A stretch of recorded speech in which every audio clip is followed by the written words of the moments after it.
Благодарам, почитуван државен ревизор, почитувана координаторка, почитувани колеги пратеници, медиуми присутни.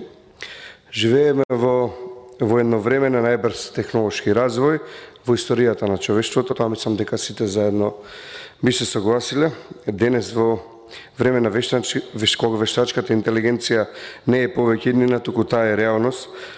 Да бидеме реални, таа веќе пишува и текстови, анализира податоци, помага во медицината, во образованието, во економијата, и затоа мислам дека прашањето не е кога и на кој начин таа веќе дојдена или ќе дојде во Македонија, туку е дали прашањето е дали Македонија ќе биде подготвена за овој сериозен предизвик, што помена мислам дека оваа влада и ова министерство за сега е и tekako подготвена.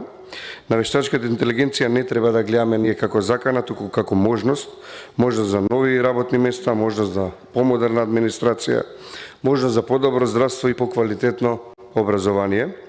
Замислете земјоделец во Македонија кој со помош на паметни системи ќе може да го зголеми родот, или замислете ученик кој преку дигиталните алатки ќе учи на побрз и поефикасен начин, како што и во меѓувреме и се случува.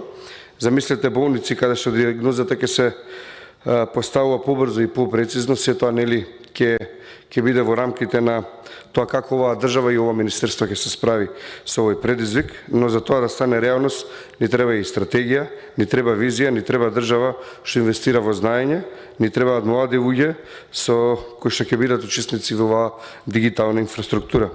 Нашата обврска е да создадеме услови каде што младите IT експерти нема да заминуваат од Македонија, туку ќе градат иднината овде, тука дома во Македонија.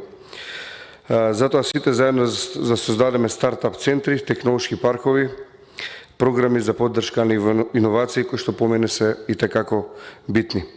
Вештачката интелигенција не смее да биде само привилегија според мене на големите држави, таа мора да стане еден вид алатка за развој во Македонија. Но исто така мора да поставиме јасни етички правила.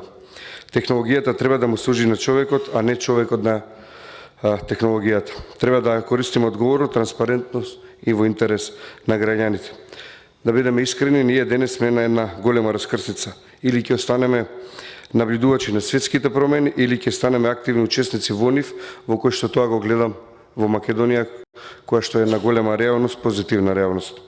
Јас верувам дека Македонија има капацитет, има талент, има знаење. Потребна ни е храброст да направиме чекор напред. Јас верувам дека Македонија има капацитет, има талент и знаење. Да инвестираме во дигиталната иднина, да ги поддржиме младите, да модернизираме во државата, бидејќи иднината не доаѓа сама, туку таа се создава. Затоа мислам дека ние сме тие, токму од ова собрание и министерството, кое што можеме и треба да потикнеме највеќе. Како пратеник ја поздравам оваа расправа денеска во собранието и изразувам целосна поддршка за секој понатамошен процес. Ви благодарам за можноста да се обратам.